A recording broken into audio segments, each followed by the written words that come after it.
Hello everybody, in this video we are going to cover one story from Think and Grow Rich first chapter, that is Harness the Power of Thought, and the story name is A 50-cent Lesson in Persistence.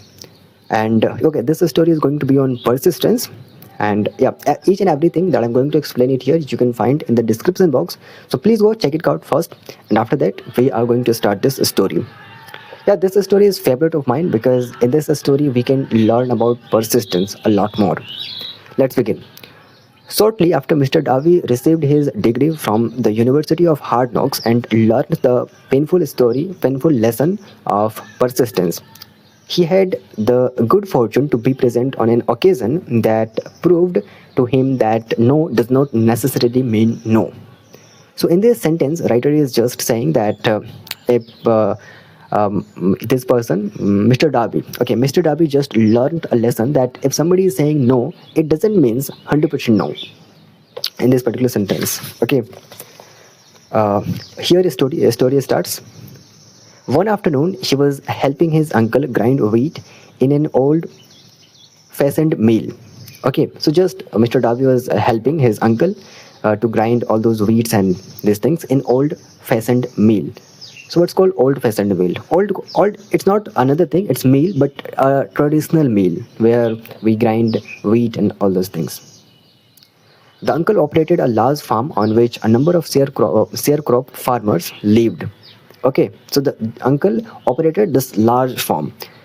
And here, sharecrop farmers. What's called sharecrop farmers? Sharecrop farmers are the farmers who work on someone's land, who does not have their own land, but they're just working on someone's land, and in return they are just getting like money or crop.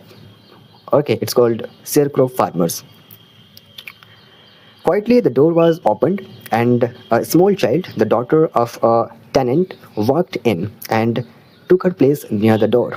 So their uncle and Mr. Darby was just grinding all those wheat. One girl child came inside that mill and just took her place near the door. The uncle looked up, saw the child, and barked at her roughly. What do you want? In a very rough manner, he asked to the child girl, what do you want? Why do you come here? Okay, Meekly means the child name. The child replied, my mummy says send her 50 cents. Means, okay, her mummy said that, okay, go and just ask for 50 cents. Okay, I will not do it, the uncle retorted. Now you run on home. Uncle said, I will not give that money. Simply, in simple terms, I can say, the uncle said, I will not give that money. And he retorted. Retorted means in a very aggressive manner. He barked like, I will not give that money. This type of thing. Now you run on home. You run on home means I can say, yeah, run on home means just go back to home. Yes, sir, the child replied, but she did not move. And the child said, yes, sir. But he did not move from there.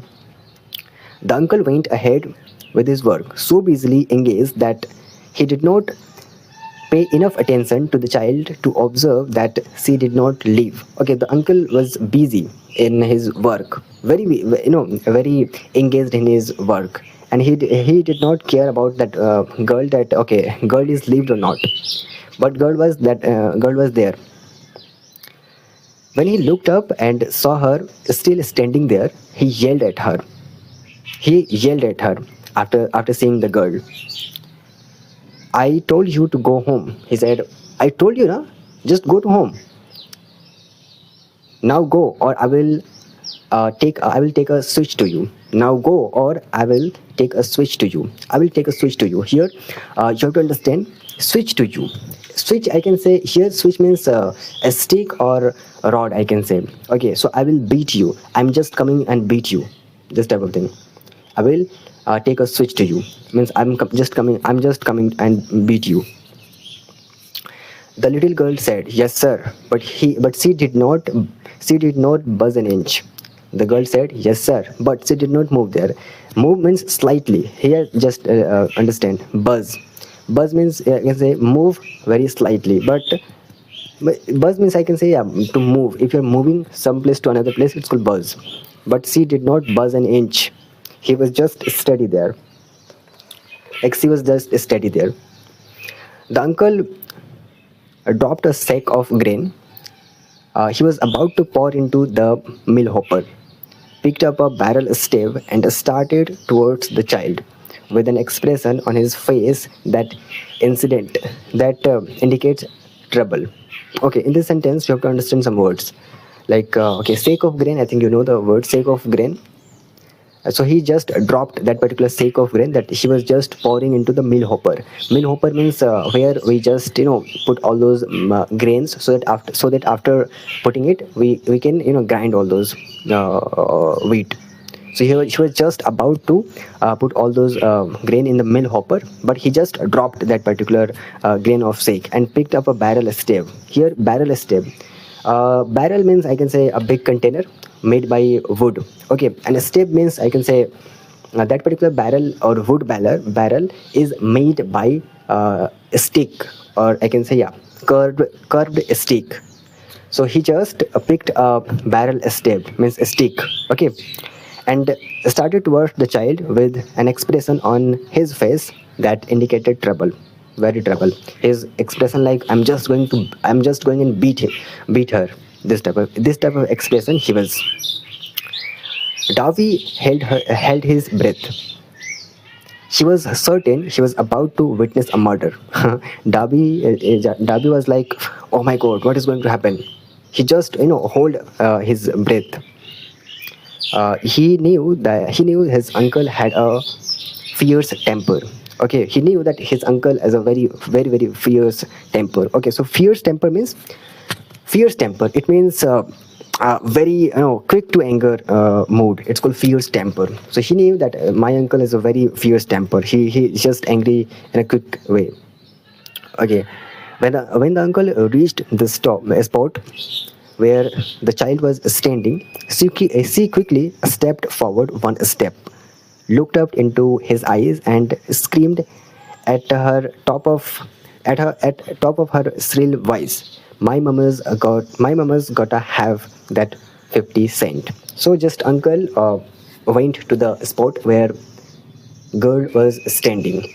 After that, the girl just stepped forward one step and said, just you know give me that particular 50 cent because my mama asked for that. And a shrill voice means very high pitched sharp voice. He asked for this. Okay, in staring in staring at the eyes of uncle.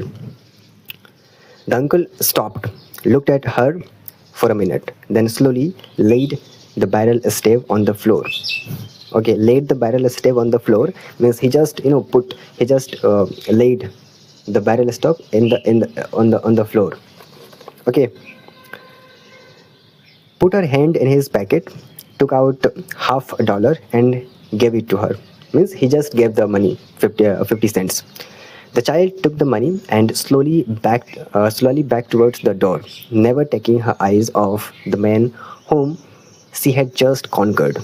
Okay, so she was just back forward. She was just backing forward, but still his eyes was only at the uncle eyes. He was just staring. Okay, after she had gone, the uncle sat down on a box and looked out the window into space for more than 10 minutes. He was pondering with awe over the weeping he had just taken. So after this particular incident, uncle just sat on the box of wood and thinking thinking very deeply. Here, pondering means thinking deeply. Okay, uh, what happened? Like. What was that very small girl child shocked me with this incident. He was just thinking very deeply. Mr. Darby too was doing same thinking.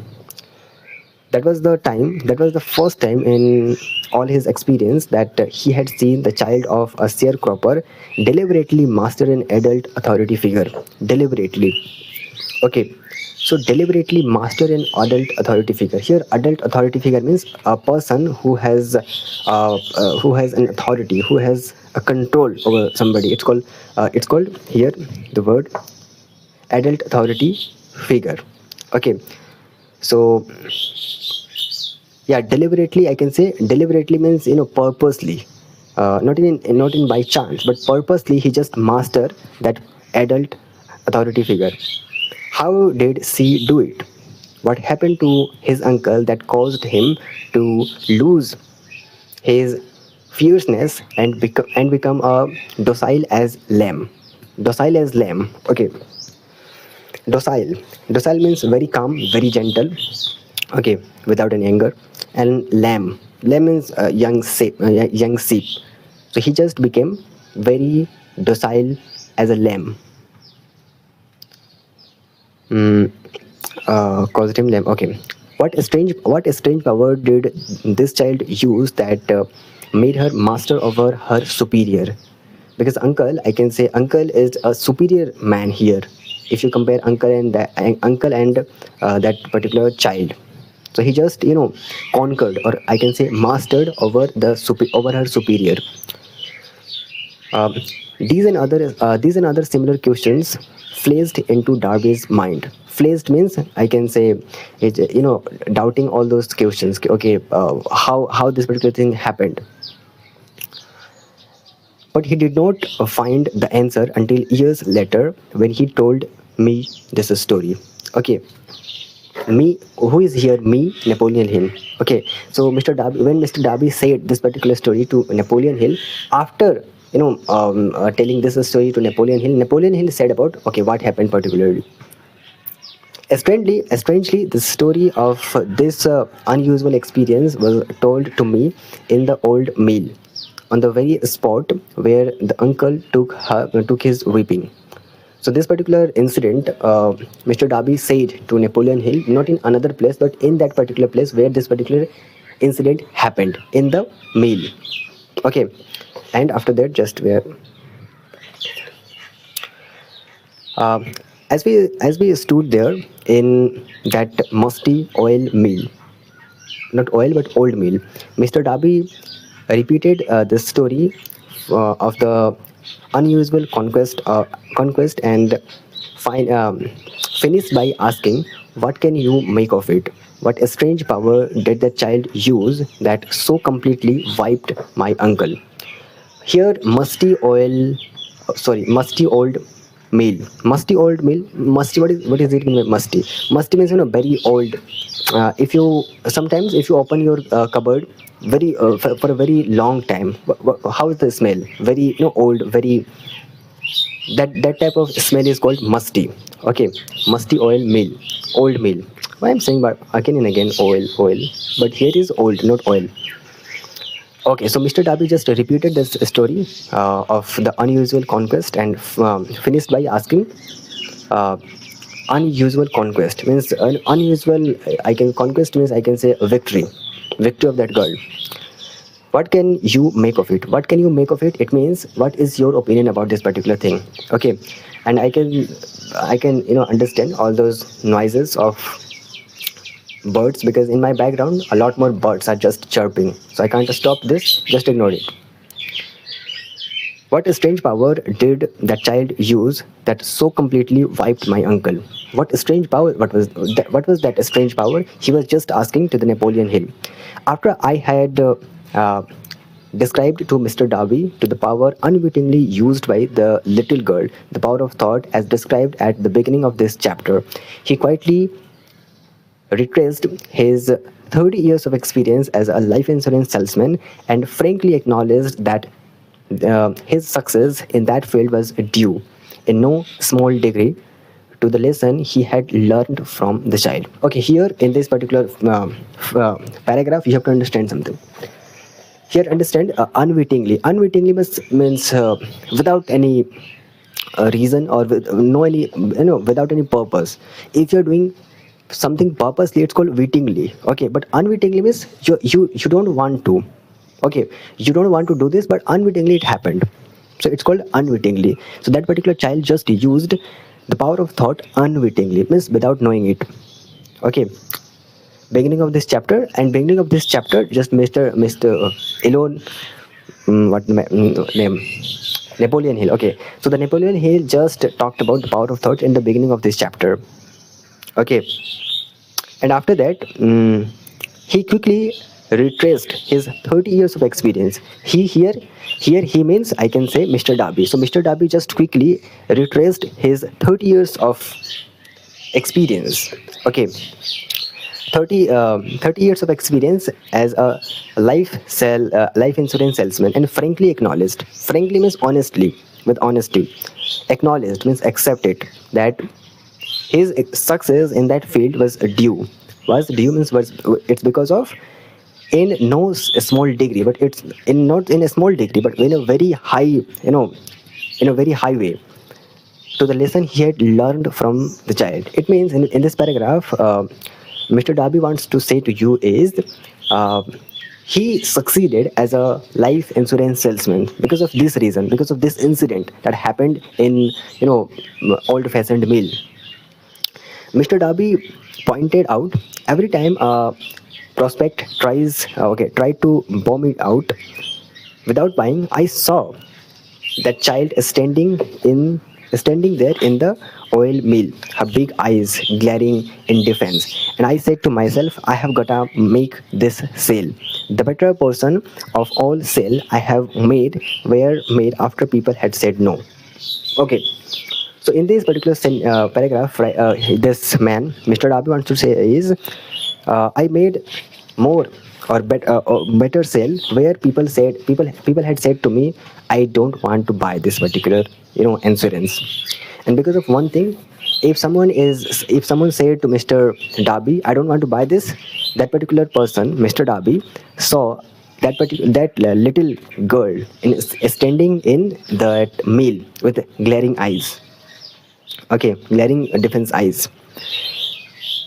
He recalled too the mistake he and his uncle made stopping only 3 feet from gold. But he said that experience was a blessing in disguise. Okay, I think the last story was about 3 feet from the gold. Living stopping 3 feet from the gold. If you watch that particular video, then you can understand. Okay, so that experience was a blessing in disguise. Blessing in disguise means, Mr. Darby is just saying that this particular incident, this girl incident, and stopping 3 feet from gold, this two incident is blessing disguise. Disguise means, in a hidden way. Okay, this is blessing, but in hidden way, but in disguise way. It taught me to keep on keeping on, no matter how hard the going may be. A lesson I needed to learn before I could succeed in anything. Darby owes to these two experiences his ability to sell more than $1 million of life insurance every year. So he just saying that before selling anything or before doing anything, in sale or in insurance, I can say these two experience, girl experience, this in meal, this particular story, and another story that we saw in the last video, that was stopping 3 feet from the gold. These two experiences was a very, huge role in my career, because uh, he just sold $1 million of life insurance every year. So we can understand. After that, after this particular story, we are going to see Henry Ford and his V8 engine. Okay, so till then, baba, take care.